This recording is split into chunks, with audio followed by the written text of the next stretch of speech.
ایک سوال، کیا سیاست بری ہوتی ہے یا پھر سیاست کو برا بنانے والے سیاست دان ہوتے ہیں؟ اور اگر سوال تھوڑا اور مشکل کر دیا جائے تو پوچھئے، ہندوستان بہتر ہے یا پاکستان؟ کون زیادہ طاقتور ہے؟ کس کی اکنامی بڑی ہے؟ کس کے پاس زیادہ ریسورس ہیں؟ کس کی دنیا میں زیادہ انفلوئنس ہے؟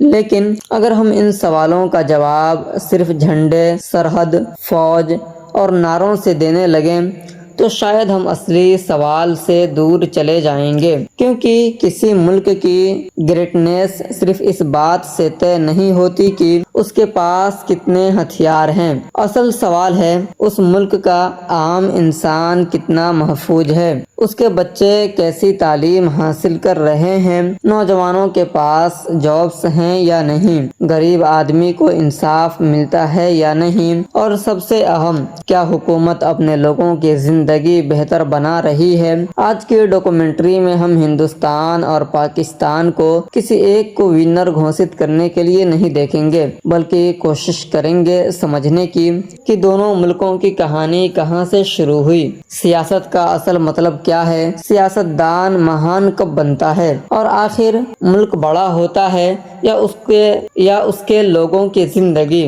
ایک تاریخ، دو ملک۔ آج ہندوستان اور پاکستان دو الگ الگ ملک ہیں، لیکن ان کی تاریخ میں بہت کچھ مشترک ہے۔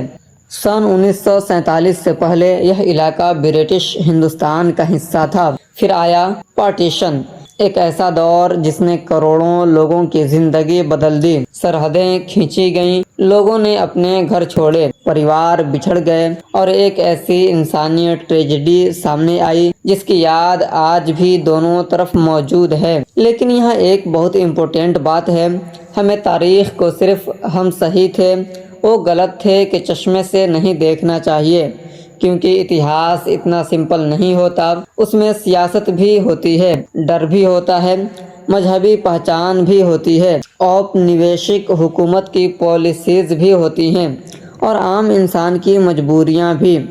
سن 1947 میں دو ملک بنے، انڈیا اور پاکستان، لیکن دونوں کے سامنے ایک جیسا سوال تھا، اب ان ملکوں کو بنایا کیسے جائے؟ سیاست آخر ہے کیا؟ دوستوں، سیاست شبد سنتے ہی ہمارے دماغ میں کیا آتا ہے؟ Election, leader, parliament, speech, power, یا پھر آروپ پرتیاروپ۔ لیکن سیاست کا اصل مقصد اس سے کہیں بڑا ہے۔ سیاست کا مطلب ہے سماج اور ملک کے فیصلوں کو چلانے کا عمل۔ کس کو ایجوکیشن ملے گی؟ کس طرح روڈز بنیں گی؟ ٹیکس کتنا ہوگا؟ غریبوں کے لیے کیا پالیسی ہوگی؟ جابس کیسے پیدا ہوں گی؟ ہیلتھ کیئر کیسے بہتر ہوگا؟ جسٹس سسٹم کیسے چلے گا؟ یہ سب سیاست کے فیصلے ہیں۔ اس لیے سیاست اپنے آپ میں بری چیز نہیں ہے۔ اصل سوال ہے، سیاست کا استعمال کس مقصد کے لیے ہو رہا ہے؟ اگر سیاست کا مقصد پبلک سروس ہے تو وہی سیاست ملک بناتی ہے، لیکن اگر مقصد صرف پاور ہے تو وہی سیاست سماج کو ڈیوائیڈ بھی کر سکتی ہے۔ سیاست دان مہان کب ہوتا ہے؟ اب سوال آتا ہے، مہان سیاست دان کون؟ جو سب سے زیادہ بھیڑ اکٹھی کر لے، جو سب سے زیادہ زوردار بھاشن دے، جو سوشل میڈیا پر سب سے زیادہ ٹرینڈ کرے، یا جو اپنے بیرودھیوں کو ہرا دے؟ میرے خیال میں ان میں سے کوئی بھی چیز اکیلے کسی نیتا کو مہان نہیں بناتی۔ ایک اچھا سیاست دان وہ ہے جو پاور کو امانت سمجھے، جو سمجھے کہ سطح ہمیشہ کے لیے نہیں ہوتی، آج کرسی میری ہے، کل کسی اور کی ہوگی، لیکن جو انسٹیٹیوشنز بنائے جاتے ہیں، جو اسکولز بنتے ہیں، جو ہاسپٹلز بنتے ہیں، جو قانون بنتے ہیں، ان کا اثر جنریشنز تک رہتا ہے۔ اس لیے کسی نیتا کو جج کرنے کا ایک بہتر طریقہ ہے، اس کے جانے کے بعد ملک میں کیا بچا؟